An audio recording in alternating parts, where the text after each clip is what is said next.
Today I want to show you a product that's a super fantastic value. It's probably one of the greatest values of anything that we sell in our farm store. And here it is.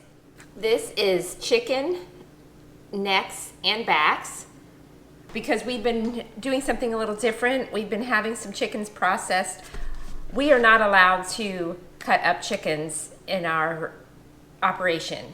Our licensing only allows us to sell whole chickens directly from the farm. So if we want to have chickens cut up and we want to offer things like breasts or wings or legs or anything like that, we have to take them to a processor. Well, when they remove the breasts and the legs and the wings and the thighs, we are left with necks and backs. And they are a fantastic value. We sell them for $2 a pound, which is a super value. And I'm going to show you today how you can use this. A lot of people say eating healthy is just way too expensive. But let me tell you, it's not. If you're willing to invest a little bit of time and energy into it, it is not too expensive to eat healthy.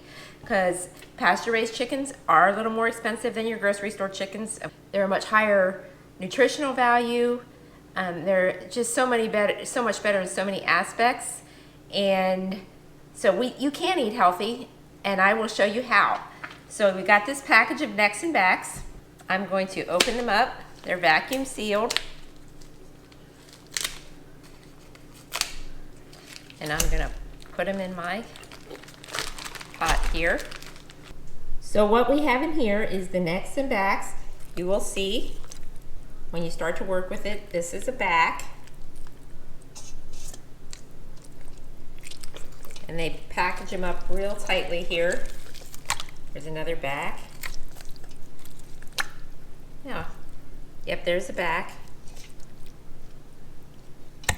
So there's two halves to the back.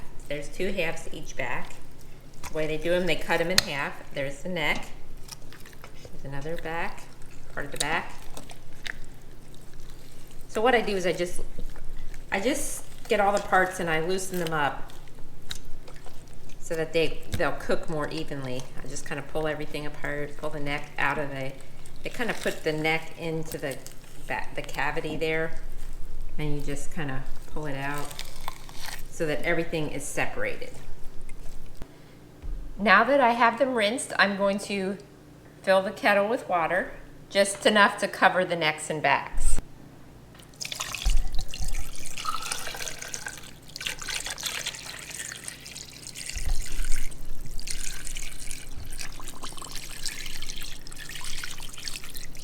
I mean, of course, if you wanted to make more broth, you could add more water, but I just want enough to cover the necks and backs, and then I will put them on the stove and I will get them boiling, and as soon as they come to a boil, then I'm going to turn them down and let them simmer for 1 to 2 hours. It kind of just depends on how busy I am, what I've got going, but probably max a couple hours, and then we'll come back and I'll show you what I do with them then. So I finished cooking. This has been simmering for a couple hours now. So I'm going to take it. I have a pot here, a large pot, and I have a colander inside of it.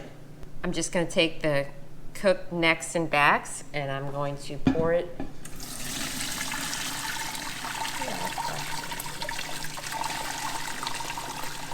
Pour it into the colander here. I'm going to just let this sit in here for a little while to cool because it's way too hot right now to pick the meat off of the chicken. So we'll let it cool for a little bit and then we'll start picking it. I've drained the necks and backs and I just barely covered them in my kettle, and this is how much stock I've gotten.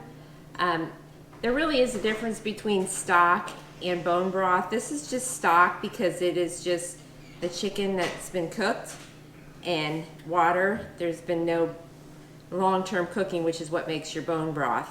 So I got this much stock, and then I'm going to go ahead and pick this off, and you can see how much meat I'm going to end up with, and then I'm also going to save the skin and connective tissues and bones to make bone broth. Since I do this quite regularly with necks and backs, I kind of know the areas where there's meat, so it kind of takes a little bit of practice, but you can see like there's big sections of meat there. I just throw them in the container that I'm going to be keeping the meat in.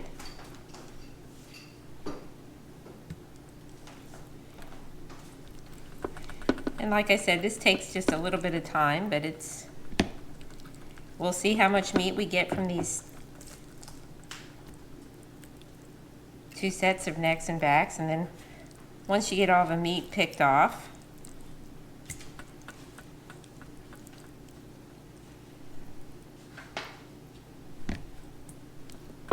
there's some inside.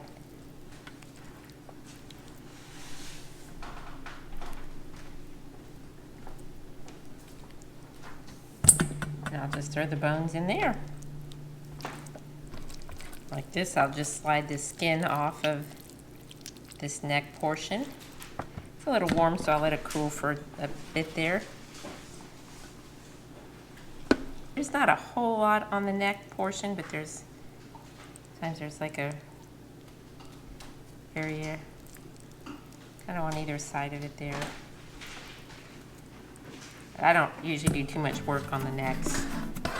I don't find there to be a whole lot of meat on that portion.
So you can see here what we ended up with. We got about 3.5 cups of chicken pieces here. We have this container here of bones and skin and connective tissue.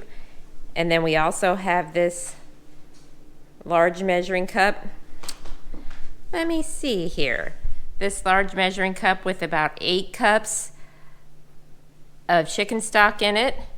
So if you would like to see how I make bone broth with the leftover skin and connective tissues and bones, I'll put a link in the description below. Just go there, check it out. I'll also put a link to some recipes, to my blog with some recipes on how to use the chicken that you've picked off and use some of the broth as well. So that'll also be in the link below. Thank you so much for watching, and I hope to see you out at the farm store to get some of these great necks and backs.